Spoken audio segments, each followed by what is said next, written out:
ढोल बाजा वाला चुनाव प्रचार।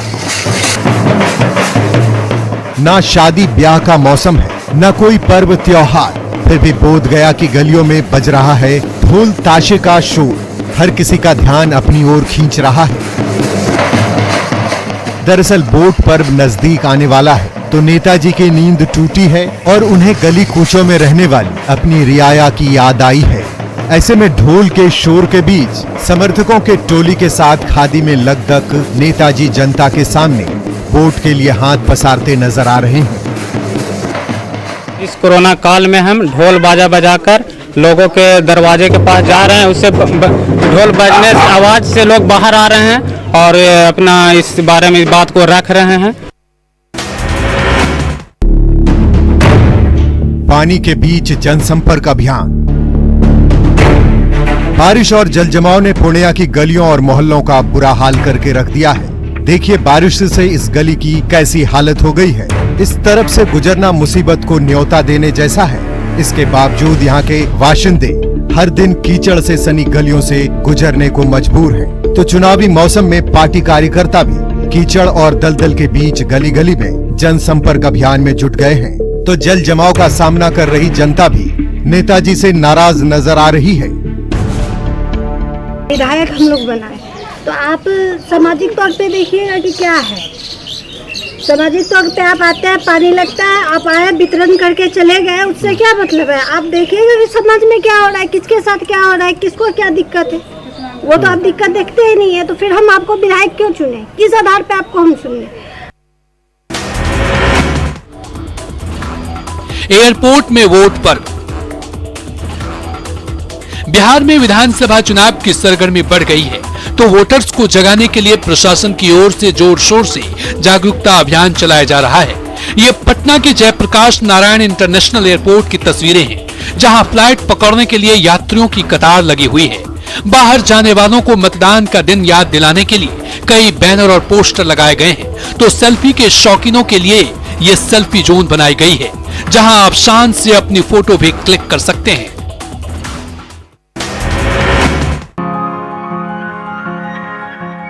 वोट पर्व से पहले वोट।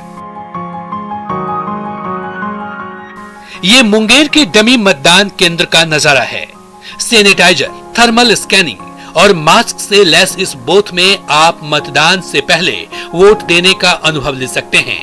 कोरोना काल में वोटिंग प्रक्रिया के प्रचार प्रसार के लिए मुंगेर में ऐसे 6 डमी मतदान केंद्र बनाए गए हैं, जहां कोरोना से बचने के लिए सोशल डिस्टेंसिंग का पालन करते हुए पूरी मतदान की प्रक्रिया की जानकारी दी जा रही है।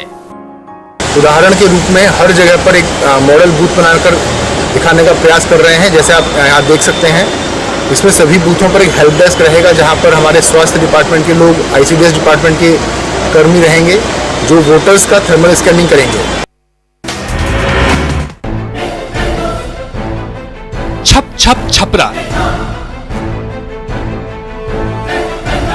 बारिश और जल जमाव ने छपरा शहर का ये हाल करके रख दिया है। साहिबगंज जाने वाली मेन रोड पानी में डूबी है, तो इस झील से पार पाकर ही आप छपरा कलेक्ट्रेट तक पहुंच सकेंगे। मढ़ौरा प्रखंड और नगर पंचायत का हाल देख लीजिए। पानी ने पूरे इलाके की सूरत बिगाड़ कर रख दी है। दर्जनों घर पानी में डूबे हैं और जिन पर पानी निकालने की जवाबदेही है वो मजे से चैन की नींद ले रहे हैं।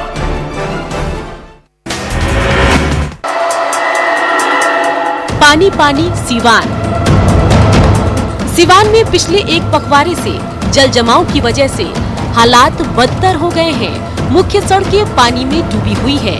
आम लोगों का कहीं आना जाना मुश्किल हो गया है। ये मैरवा के रेफरल अस्पताल का नजारा है। हर तरफ घुटना भर पानी भरा हुआ है और ये मरीज इसी गंदे पानी के बीच से काफी संतुलन बनाकर अस्पताल तक आ जा रहे हैं, लेकिन थोड़ी भी चूक उन्हें जिंदगी भर का दर्द दे सकती है। वहीं इस जल जमाव के चलते पूरे शहर में महामारी फैलने का खतरा बढ़ गया है।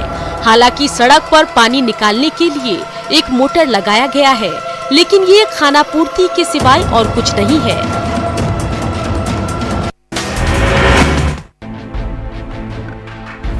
बाढ़ ने बर्बाद की खेती। बिहार का बड़ा हिस्सा बाढ़ और बर्बादी का सामना कर रहा है। तो ये रक्सौल की तस्वीरें, जहां सैलाब ने सैकड़ों एकड़ खड़ी फसल बर्बाद कर दी और पानी घटने के बाद जो फसल बची है वो भी उर्वरक और खाद नहीं मिलने से बर्बाद हो रही है। ऐसे में चुनाव का समय आ गया है तो अधिकारियों के पास भी खेती बाड़ी की सुध लेने की फुर्सत नहीं रह गई है। ऐसे में एक बार फिर फसल की बर्बादी तय है।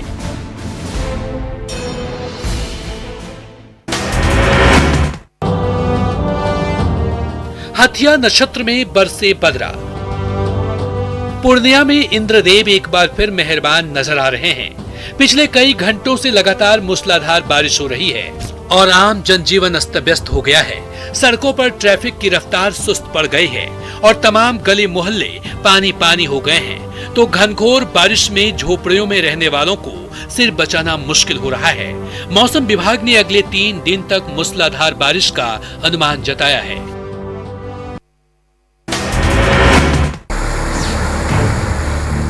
एक साल बाद भी नहीं बना चेक डैम। पिछले साल मॉनसून में उफनाई दानरो नदी ने 4 करोड़ से बने दानरो नदी ने 4 करोड़ की लागत से बने इस चेक डैम को तहस नहस कर दिया था। तब से दानरो नदी का पानी आसपास के इलाके में फैल गया है। गढ़वा के बाशिंदों की मुसीबतें काफी बढ़ गई है। इस साल भी दानरो नदी में उफान आया तो नदी की धारा को संभालना मुश्किल हो गया और कई एकड़ उपजाऊ खेत डूब गए। तो गंदगी ने नदी के कलकल करते पानी को दूषित कर दिया। जबकि लाख गुहार के बावजूद कोई अधिकारी चेक डैम को दुरुस्त करने में दिलचस्पी नहीं ले रहा है।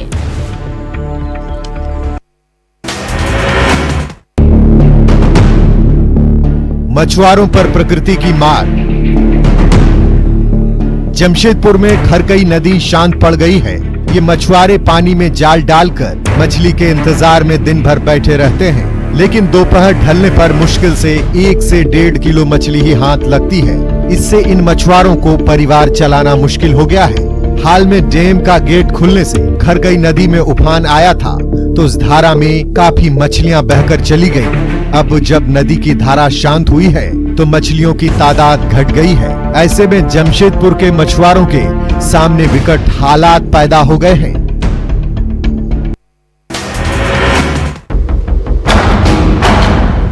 टैक्स के लिए खेत का सौदा। ये सड़क पलामू के सिंगरा खुर्द गांव तक ले जाती है। कई बुनियादी सुविधाओं से वंचित यहाँ के बाशिंदे खेतीबाड़ी करके किसी तरह से अपना पेट पालते हैं। लेकिन जब से इस गांव को मेदिनीनगर म्युनिसिपल कॉर्पोरेशन में शामिल किया गया है, तब से इन ग्रामीणों के सामने मुसीबतों का पहाड़ टूट पड़ा है। पंचायत की तुलना में नगर निगम इनसे टैक्स के रूप में मोटी रकम मांग रहा है और उसे चुकाने के लिए इन ग्रामीणों के सामने अपनी खेती-बाड़ी बेचने की नौबत आ गई है। यहाँ के अधिकतर लोग कृषि करते हैं और जो कर हम लोगों को पुराना लगता था, अब नया म्युनिसिपैलिटी का मतलब नगर निगम का कर बहुत भारी लगने वाला है। तो इससे वंचित किया जाए हम लोगों को उचित नहीं। अमरूद ने किया मालामाल। ये गुमला के बेलागड़ा गांव में किसान गोपाल गोप के अमरूद बागान का नजारा है। ये हरे भरे पेड़ अमरूद के स्वादिष्ट फलों से लदे हुए हैं। इन फलों को देखकर किसी का भी मन मचल उठेगा। कड़ी मेहनत की बदौलत इस मौसम में अमरूद के बागान में बम्पर पैदावार हुई है। ऐसे में खरीदारों का तांता लगा हुआ है और अमरूद की खेती ने गुमला के किसानों को मालामाल कर दिया है। इनका मेहनत को देखकर लगता है कि काफ़ी मेहनत इन्होंने किया है। और अमरूद का जो इनका फसल है, आप मेरे हाथ में देख सकते हैं, बहुत ही पुष्ट फसल है। और हम लोग घाघरा से इनके यहाँ खरीदने के लिए आते हैं और यहाँ सब लोग खरीद के ले जाते हैं। मधेपुरा में 800 करोड़ रुपए से बनी कर्पूरी ठाकुर मेडिकल कॉलेज की भव्य बिल्डिंग चमचमा रही है, लेकिन कोरोना काल जैसी विकट परिस्थिति में इस पूरे अस्पताल में 8 डॉक्टर तक नहीं है। इमरजेंसी और ओपीडी से लेकर हर विभाग में इलाज कराने के लिए दूर दराज से आए मरीजों की भीड़ लगी हुई है। सब अपनी बारी का इंतजार कर रहे हैं, लेकिन हर जगह डॉक्टर साहब की कुर्सी खाली पड़ी है। स्थानीय निवासी आकाश कुमार अपना इलाज कराने इमरजेंसी वार्ड आए थे। 2 घंटे बाद भी डॉक्टर साहब नहीं आए तो मजबूरन निजी अस्पताल जाना पड़ा। इसको ले गए वहाँ पर इलाज 8:30 बजे, वहाँ पर बैठल भर के गए पुर्जा कटा, कुछ नहीं सुनवाई हुआ। जिसको कहीं वही मुंह घुमा लेता है, ऐसा वैसा का डॉक्टर है ना, इमरजेंसी में कुछ भी नहीं इलाज हुआ। पूरा इसको दर्द होने लेता वहाँ मधेपुरा लेकर आए। आयुष्मान अस्पताल में ताला। लोहरदगा के तिगरा गांव में आयुष्मान भारत योजना के तहत पिछले साल काफी तामझाम के साथ ये हेल्थ एंड वेलनेस सेंटर खोला गया था, लेकिन उद्घाटन के बाद से ही इस अस्पताल के गेट पर ताला लटका है। न डॉक्टर का पता है और न किसी मेडिकल स्टाफ ने अब तक दर्शन दिया है। इलाज के लिए दूर दराज से जब मरीज पहुंचते हैं तो ताला लटका देखकर उन्हें बैरंग वापस लौटना पड़ता है।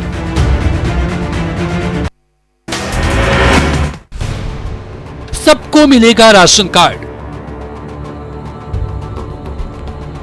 देवघर के 67,000 से ज्यादा गरीब और जरूरतमंदों को राशन कार्ड मिलेगा। झारखंड खाद्य सुरक्षा योजना के तहत इनके लिए 15 अक्टूबर तक ऑनलाइन आवेदन मांगे गए हैं। प्रखंड स्तरीय समिति की ओर से मंजूरी मिलते ही इन्हें राशन कार्ड जारी कर दिया जाएगा। तो गलत सूचना के जरिए राशन कार्ड बनाने वालों पर सख्ती किए जाने पर 3,000 लोगों ने अपना राशन कार्ड सरेंडर कर दिया है। इसका फायदा जरूरतमंदों को मिलेगा। अभी वर्तमान में हम लोग 15 अक्टूबर तक रिसीव भी कर रहे हैं एप्लीकेशंस और गहन जांच भी चल रही है, और सरकार ने अभी 15 अक्टूबर का जो है टाइम भी एक्सटेंड किया है ताकि हम लोग ज्यादा से ज्यादा एप्लीकेशंस आमंत्रित करें। कटिहार में दाल घोटाला। ये गरीब ग्रामीण अपना राशन कार्ड लेकर पीडीएस डीलर की मनमानी की शिकायत करने आला अधिकारियों के पास पहुंचे हैं। दरअसल स्थानीय पीडीएस डीलर ने पिछले 3 महीने से इन्हें सरकारी दाल और चना नहीं दिया है, लेकिन इनके नाम से कागज पर दाल जरूर बट गई है। इस घोटाले से पीडीएस डीलर से लेकर अधिकारी तक मालामाल हो रहे हैं, जबकि गरीब ग्रामीण दाल के लिए तरस रहे हैं। 9 किलो चावल मिलता है, 6 किलो गेहूँ मिलता है। अच्छा, दाल नहीं मिलता है 3 महीना से। क्या बोलता है दाल के बारे में? बोलता है कि से अभी नहीं किया है, कैसे हम देंगे। फूस की झोपड़ी में जिंदगी।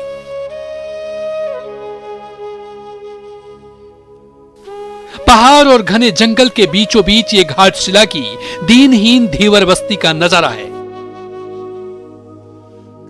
इस परिवार की 2 पीढ़ियों ने अपनी पूरी जिंदगी घास फूस की इस टूटी फूटी झोपड़ी में गुजार दी। अब ये छोटे छोटे बच्चे भी अपनी बड़ी बड़ी आंखों में बड़े बड़े सपने लिए भविष्य के सपने बुन रहे हैं, लेकिन भुखमरी और गरीबी इनके सपनों के आड़े आ रही है। सालों गुजर गए, आज तक किसी सरकारी अधिकारी ने इन ग्रामीणों की सुध नहीं ली। ऐसे में इनकी जिंदगी बेहद कष्ट में गुजर रही है।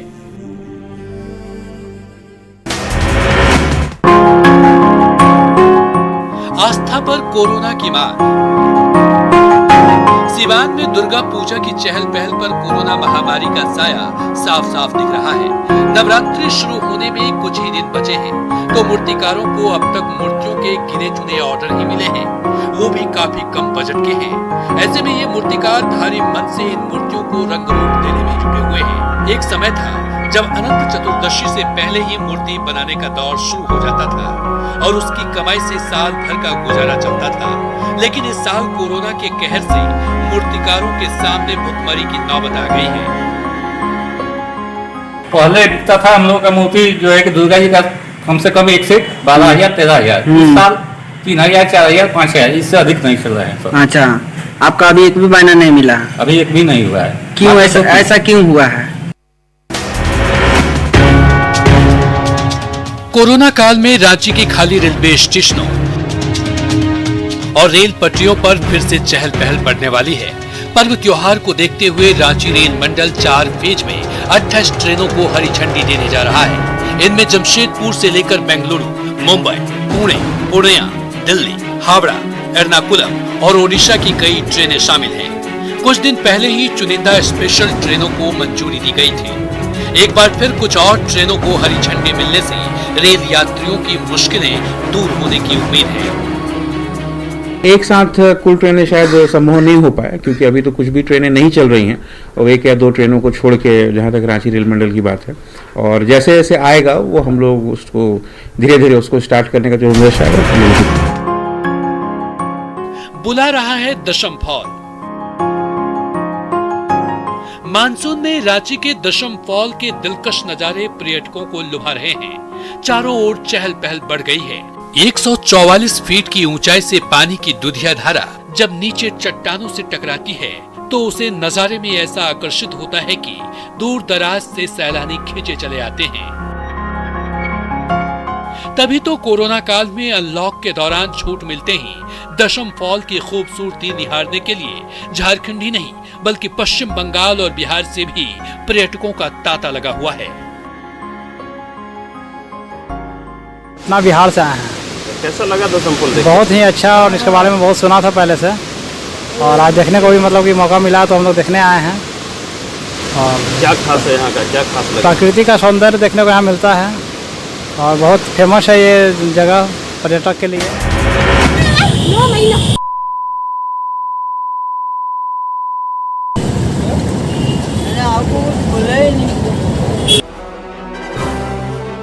इन तस्वीरों में एक लड़की एक लड़के को पीटती नजर आ रही है। इस वायरल वीडियो को लेकर अभी तक किसी ने पुलिस में शिकायत तो दर्ज नहीं कराई है, लेकिन इस वीडियो से इतना अंदाजा हो रहा है कि ये लड़का लड़की का पीछा कर रहा था, उस पर फप्तियां कस रहा था।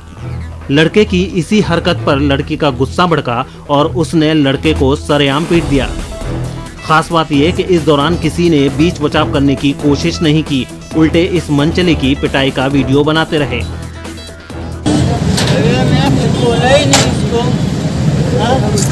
आज के बाद आजा तो मैं चलेगा आसपास देख।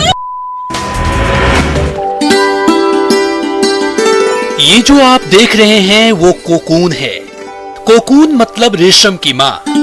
इसी से बनता है रेशम और उस रेशम से बनता है रेशमी कपड़ा, और ऐसे बाजारों से ही चमचमाता है रेशम का व्यापार। यूं समझिए कि यही है कोकून व्यापार का आधार। ये जो मंडी है जहां से कोकून की खरीद और बिक्री होती है और फिर देश विदेश की फैक्ट्री तक पहुंचता है रेशम। लेकिन कोरोना की वजह से कोकून का व्यापार भी मंदा पड़ा है, इसलिए इस बार सरकार आगे बढ़ी है और न सिर्फ कीमत बल्कि खरीदार भी तय कर दी है। इस बार जम्मू कश्मीर इंडस्ट्रीज विभाग यानी JKI करेगी कोकून की खरीदारी।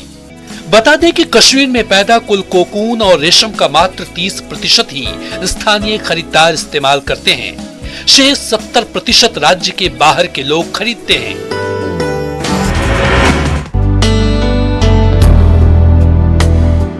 कोरोना संक्रमण को लेकर मणिपुर के एक वैज्ञानिक ने नई खोज की है और ये खोज है अदरक की चाय। अमूमन हम लोग घरों में अदरक का प्रयोग चाय में करते रहे हैं और हल्दी के साथ अदरक कोरोना के खिलाफ अपनी इम्यूनिटी मजबूत करने के लिए सबसे गुणकारी पाया गया है। इस वैज्ञानिक का दावा है कि कोरोना के खिलाफ अदरक सबसे प्रभावी घटक है और उन्होंने 3 प्रकार के अदरक से विशेष जिंजर टी तैयार की है और वो इसका क्लिनिकल ट्रायल कराने के लिए आयुष मंत्रालय से संपर्क कर रहे हैं। इससे पहले डॉक्टर किशोर सबसे तीखी हरी मिर्च तैयार कर चुके हैं और अब उन्होंने 3 प्रकार के अदरक तैयार किए हैं जो सामान्य फ्लू के साथ कोरोना के संक्रमण में भी मरीज के लिए लाभकारी है। उत्तराखंड में पर्यटक स्थल खोले जाने के बाद से गंगोत्री धाम में भी लगातार श्रद्धालुओं की संख्या बढ़ती जा रही है।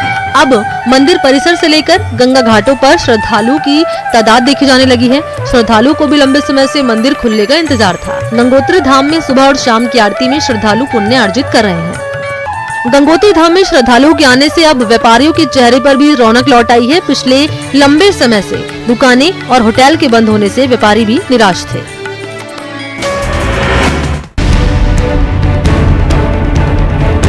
कोरोना संकट में अमेरिका के मैसाचुसेट्स में एक इंजीनियर ने आपदा को अवसर में बदलते हुए बाल काटने वाला रोबोट बना डाला।